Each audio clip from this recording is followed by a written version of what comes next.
মহিলা সুরক্ষা ব্যবস্থাকে আরো সুনিশ্চিত করতে কোচবিহার জেলা পুলিশের উদ্যোগে সোমবার দুটি পিঙ্ক পেট্রোলের শুভ উদ্বোধন করা হয়। জানা যায়, একটি ভ্যান থাকবে কোচবিহার কোতোয়ালি থানার এবং অপরটি থাকবে দিনহাটা থানার অধীনে। মহিলা সুরক্ষাকে অগ্রাধিকার দিয়ে মহিলা পরিচালিত এই ভ্যানগুলি সকাল এবং বিকেল বেলায় যেসব জায়গায় মহিলাদের গতিবিধি অধিক পরিমাণে লক্ষ্য করা যায় সেই সব জায়গাতেই এই ভ্যানগুলি ঘোরাফেরা করবে। এছাড়াও 100 নম্বর এবং 112 নম্বরে ডায়াল করলেই তৎক্ষণাৎ ঘটনাস্থলে এসে উপস্থিত হবে এই ভ্যান।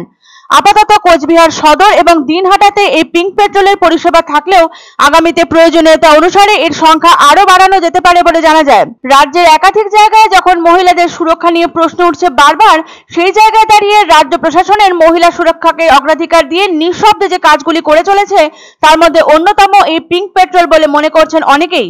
সোমবার কোচবিহার পুলিশ লাইনের সামনে থেকে এই দুটি ভ্যানের আনুষ্ঠানিক উদ্বোধন করেন পুলিশ সুপার দ্যুতিমান ভট্টাচার্য।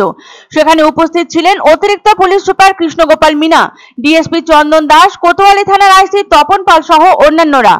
মহিলাদের সুরক্ষা প্রদান সম্পর্কে পুলিশ সুপার বলেন, দুটি ভ্যান কোচবিহার ও দিনহাটা শহরে নিয়মিত কাজ করবে। সেখানে একজন মহিলা পুলিশ অফিসার এবং 3 জন মহিলা কনস্টেবল থাকবেন। তারা নিয়মিত টহল দেবেন দুই শহরে। কোথাও মহিলারা সমস্যায় পড়লে 100 অথবা 112 নম্বরে ডায়াল করলেই ঘটনাস্থলে পৌঁছে যাবে পিঙ্ক পেট্রোল ভ্যান। উল্লেখ্য, আরজিকর হাসপাতালে ঘটে যাওয়া অমানবিক ঘটনার পর থেকেই গোটা রাজ্য জুড়ে মহিলাদের সুরক্ষা নিয়ে একাধিক প্রশ্ন উঠেছে। তাই মহিলাদের সুরক্ষা প্রদানে রাজ্যের প্রতিটি প্রান্তেই পুলিশ প্রশাসনের তরফে নানা পদক্ষেপ নেওয়া হচ্ছে। সেই তালিকায় এদিন থেকে যুক্ত হলো কোচবিহারের নাম। কোচবিহার জেলা পুলিশের এই উদ্যোগকে স্বাগত জানাচ্ছে কোচবিহার জেলাবাসী। শুধু হাসপাতালে নয়, স্কুল কলেজ থেকে শুরু করে রাস্তাঘাটেও বাড়ানো হয়েছে পুলিশি নিরাপত্তা, বাড়ানো হয়েছে মহিলা পুলিশের সংখ্যা। একাধিক জায়গায় চালু হয়েছে বিশেষ হেল্পলাইন নাম্বার। রাতের দিকে অনভিপ্রেত ঘটনা এড়াতে রাস্তায় পুলিশের সংখ্যা বাড়ানো হয়েছে। শহর কলকাতার পাশাপাশি জেলা এবং মফস্বল এলাকাগুলিতেও ব্যবস্থা নিয়েছে স্থানীয় প্রশাসন। এবার কোচবিহারেও দেখা গেল একই দৃশ্য। চালু হলো মহিলা টহল ভ্যান, যার একটি থাকছে কোচবিহার শহরে এবং অন্যটি থাকছে দিনহাটা এলাকায়। কোচবিহার জেলা পুলিশ সুপারের কথায়, এই মহিলা টহল ভ্যান দুটি যেখানে যেখানে মহিলাদের জমায়েত থাকবে সেখানে তো থাকবেই, পাশাপাশি স্কুল কলেজেও কড়া নজরদারি চালানো হবে। গত আগস্ট মাসে আরজিকর মেডিকেল কলেজ ও হাসপাতালে ঘটে যাওয়া ঘৃণ্য ঘটনার পর গোটা রাজ্য জুড়ে মহিলাদের সুরক্ষায় তৎপর হয়েছে প্রশাসন। মহিলাদের নিরাপত্তার কথা মাথায় রেখে সোমবার কোচবিহারের পুলিশ লাইনের তরফে দুটি সর্বমহিলা টহল ভ্যান চালু করলো কোচবিহার জেলা পুলিশ। এটা চলবে সকাল বিকেল।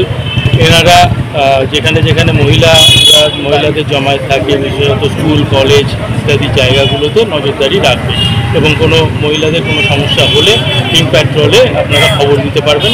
আপনারা 112-তে ডায়াল করতে পারেন বা আমাদের 100 ডায়ালও খবর দিতে পারেন।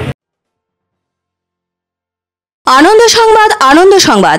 30 বছরের নির্ভরযোগ্য প্রতিষ্ঠান ইন্দ্রমণি রাইস মিল। আমাদের কয়েকটি জনপ্রিয় ব্র্যান্ড হলো তাজ, বরলি, খুশি ইত্যাদি।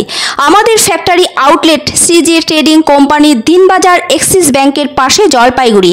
এখানে সুলভ মূল্যে গুণগত মানের সব ধরনের চাল পাওয়া যায়। Phone number 9547029475। এক অন্য অনুভূতির স্পর্শ পাওয়া যায় রয়কো ব্র্যান্ডের গেঞ্জি ও জাঙ্গিয়ায়। তাই ছোট বড় সবার পছন্দ রয়কো গেঞ্জি ও জাঙ্গিয়া। প্রস্তুতকারক জয়মনি হোশিয়ারি, কলকাতা।